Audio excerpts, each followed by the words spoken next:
Maraming salamat sa lahat ng suporta sa akin. Ayun, papunta na ako ng school galing sa aking tinitirhan na apartment. Ngayon guys, September 2 na, kaya talagang excited talaga ako na pumasok kasi bare months na. Ilang months na lang, September, October, November, and December.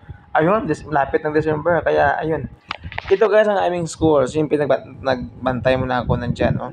Maraming sasakyan kasi dumadaan. Kaya nihintay namin yung mga Thai teacher na, ayan oh, nagano sila. Pinapatawid nila yung mga bata dyan, talagang hanga talaga ako sa kanilang ginagawa araw-araw. Araw-araw yan nila ginagawa guys.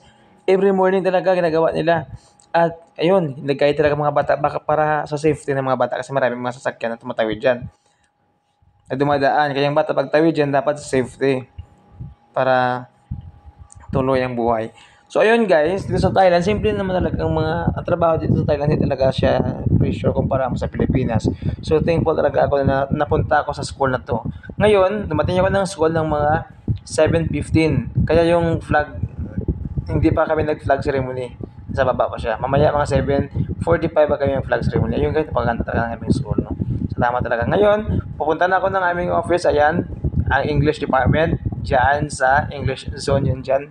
Bawal ka magsalita ng ibang language. English lang talaga. Please follow for more Uncle Dan dito sa Thailand. Maraming salamat po.